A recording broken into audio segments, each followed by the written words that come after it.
Sveicināti! Šodien mēs parunāsim par darba krāsas toņa nomaiņu.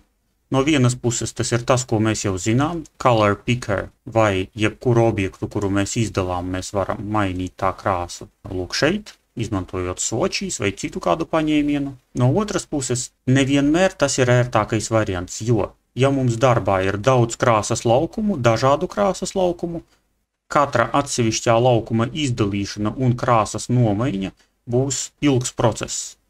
Un dažreiz ir vajadzība nomainīt darba krāsas gammu ātri. Vai, piemēram, izveidojām vienu logo un uztaisām vairāku šīta logo krāsu risinājumus.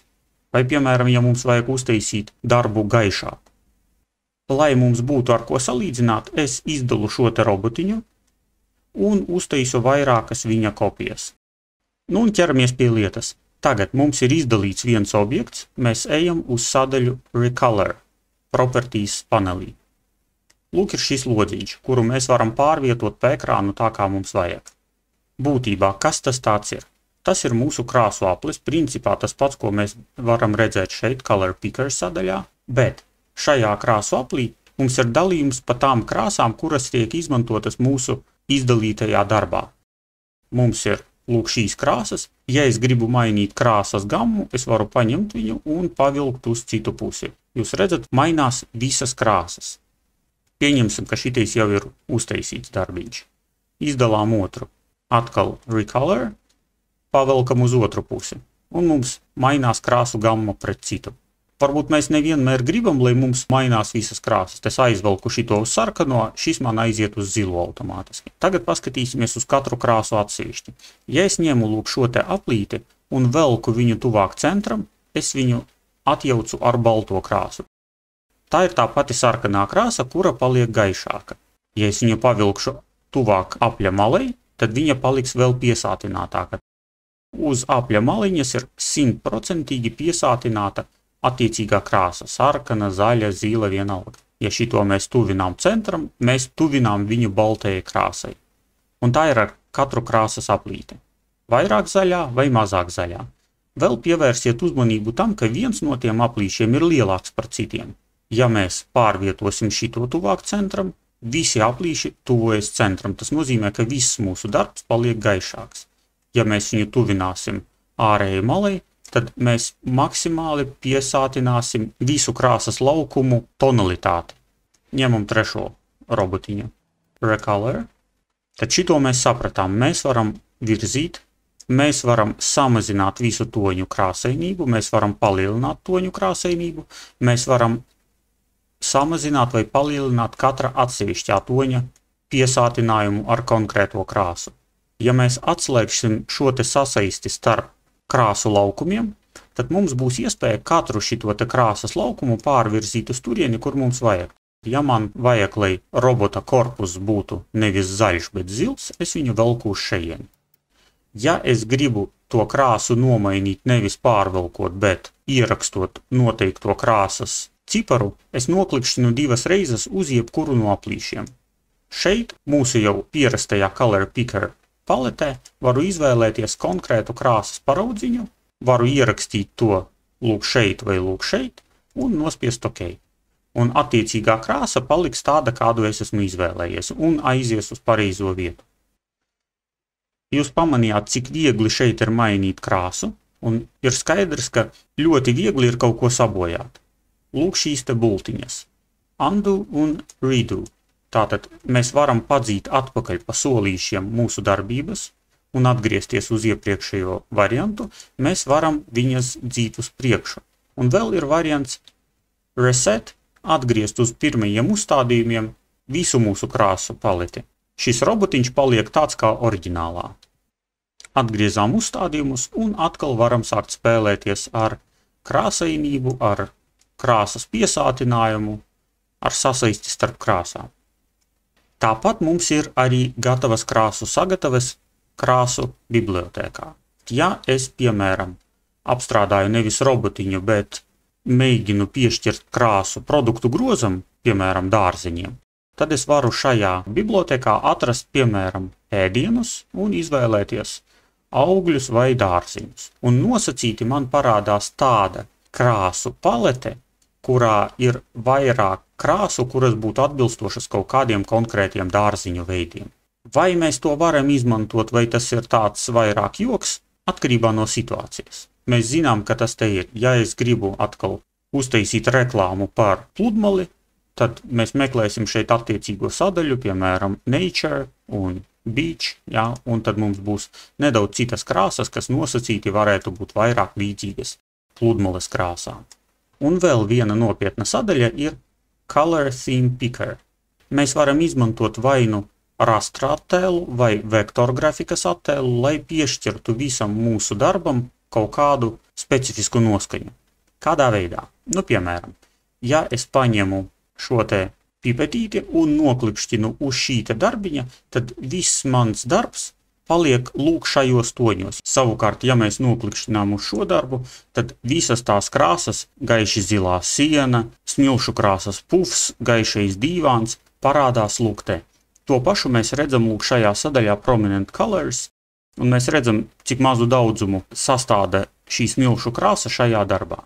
Tas, ka šīs krāsas izskatās neizteiksmīgas, ir tāpēc, ka īstenībā viņas ir nepiesātinātas. Citiem vārdiem sakot, šajā sienā ir daudz vairāk baltās krāsas nekā zilās. To mēs, protams, ka varam mainīt lūk šeit apakšā, apstājoties starp divām krāsām un velkot marķieri pa labi pa kreisi. Tāpat velkam šos te marķierus uz ārpusi, un mēs padarīsim mūsu darbu izteiksmīgāku. Un tagad, ja mēs redzam, ka mums ir par daudz zaļās krāsas, tad mēs viņu atkal mainām vai nu šeit, vai nu noņemam sasaisti starp krāsu apļiem un zaļās krāsas pārvelkam, piemēram, uz zilo toņu pusi. Vēl viena interesanta lieta ir vektorgrafikas objekti. Lūk šie. Man ir divas bildītes. Vienā bildītē ir atdalīti visi objekti, tātad es varu izvēlēties, piemēram, tikai vardes toņus, un man viss paliek tumšs. Es varu izvēlēties tikai fonu vardes vai izvēlēties šito tumšāko zaļo fonu un attiecīgi mainās mūsu robotiņš. Un te mums ir tikai viena krāsa. Savukārt, ja mēs sagrupēsim, šeit man ir sagrupēta vardīte ar fonu un noklikšķināšu uz šo, tad mēs ieraudzīsim visas šīs te krāsas lūk te. Pie tam ņemam vērā, ka te apakšā mēs redzam to, cik daudz mums ir kuras krāsas proporcionāli. Ja mums vajag vairāk melnās, tad mēs pavelkam šīs te melnās krāsas daudzumu, pa labi, palielinām viņu, un mēs ieraudām izteiksmīgāku darbiņu lūk te. Un turpinām meklēt krāsu, izmantojot krāsu apli. Kā jūs saprotat, mēs varam paņemt krāsas no jebkura attēla, un te jūs manā darbiņā redzat divus attēlus, kuru krāsu palete jau ir sagatavota. Mums neobligāti tas ir jādara pašiem, kaut gan mēs to varam darīt. Es to esmu paņēmis no oficiālā color.adobe.com saita, kur mēs redzam dažādus attēlus, kuri jau ir sadalīti pa krāsu laukumiem, un jebkuru šo te attēlu mēs varam lejuplādēt un iegūt šos te krāsu toņus. Piemēram, ja mēs atveram, tad mēs redzam gan atsevišķos krāsu toņus, gan pašu attēlu, un ja mēs lejuplādējam, tad mēs ieraudzīsim gan krāsu toni RGB paletē, un mēs varēsim to ievadīt mūsu Color Picker sadaļā.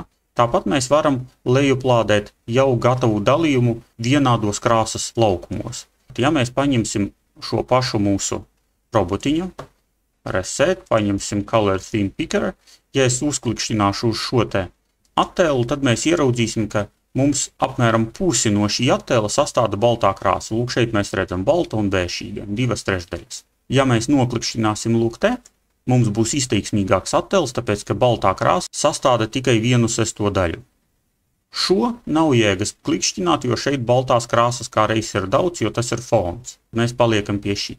Tas pats ar šo attēlu. Vai mēs izvēlamies te un mums puse ir balta, vai mēs izvēlamies šo un mums viss tiek sadalīts precīzi 5 krāsu toņos. Ja mēs gribam šīs te krāsas nedaudz pabīdīt, lai mums būtu vairāk tumšo toņu, tad mēs palielinām tumšos toņus lūk šeit un samazinām gaišos toņus. Un mums veidojas mūsu melnbaltais attēls, kas ir līdzīgs šai bildei, tuvinās krāsu tumšuma pakāpei. Pievērsiet uzmanību šiem te diviem aplīšiem apakšā.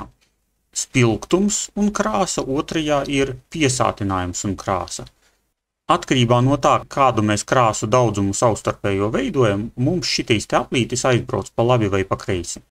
Ja mēs aizbīdīsim viņu pa labi, tad mēs redzam, ka Šajā gadījumā mums centrā ir baltā krāsa un pa maliņām ir visas mūsu spektra krāsas tikai maksimālajā spilgtuma pakāpē. Otrais aplītis ir tieši tas pats. Pašā labajā pusē mums ir visas spektra krāsas tikai maksimālajā piesātinājuma pakāpē, tātad viņa ir sarkana, tur nav baltās, viņa ir tīri sarkana, un uz iekšu, uz centru viņa aiziet uz melno krāsu. Nu, un skaidrs, ka principā abos gadījumos, jo tuvāk mums tas aplītis ir centram, jo viņš būs vairāk atjaukts ar melno krāsu, jeb blīvāks, jo tālāk, jo viņam būs tīrāka tā krāsa. Šajā gadījumā kaut kas ļoti līdzīgs. Šeit tā krāsa būs tīra, virzot viņu tuvāk centram, viņa paliks gaišāka, tātad nevis tumšāka, bet gaišāka. Tas arī būtu viss par šiem aplīšiem. Vēl viena ļoti noderīga lieta, runājot par vektoru grafikas objektiem, tad, kad viņi nav sagrupēti savā starpā. Ja mēs paņemam Color Theme Picker, mēs neklikšķinām uz vienu vardīti vai fonu, mēs apvelkam viņu ar šo te pipetīti, apvelkam tās krāsas, kuras gribam redzēt mūsu gatavajā darbiņā. Un attiecīgi nomainās mūsu objekta tonalitāte atbilstoši proporcijām tām, kuras mums ir apvilktas šajā darbā. Lūk, jūs redzat nedaudz tumši zaļās un daudz zaļās krāsas. Un tas darbojas ar jebkuru bildi. Ja mēs paņemsim lūk šo te objektiņu un apvilksim no viņa lūk šīs te divas daļas, melno un balto, tad jūs ieraudzīsiet, ka mūsu darbiņā proporcionāli apvienojas šīs te krāsas. Pēdējais, ko es gribētu pateikt, ir tas, ka mēs varam saglabāt mūsu izvēlēto krāsu risinājumu, lūk te, New Color, Save Prominent Color, un mums atveras mūsu jau pazīstamā sadaļa. Lūk, šī te sadaļa ir tie toņi, kuri mums tiek izmantoti lūk šeit. Ja mēs paredzam, ka mums tas var noderēt kādreiz, tad mēs esam saglabājuši šo te krāsu grupu ar nosaukumu Color Group 1. Nu un tagad uzdevums. Mums ir 3 robotiņi. Piešķiriet katram no šiem robotiņiem attiecīgo krāsas gammu. Tātad pirmais, lai ir atbilstošs lūk šai bildītei, otrais, lai atbilst lūk šai bildītei, nu un trešais, teiksim, vardes attēlam. Un lai viņos arī proporcionāli būtu tāds melnās vai tur sarkanās, baltās krāsas daudzums, kā ir šajos attēlos. Tāpat varat izmantot arī lūk šos te attēlus, kas ir augšā, vai kādu no saviem izvēlētajiem attēliem. Paldies par uzmanību, veiksmi jums darbā!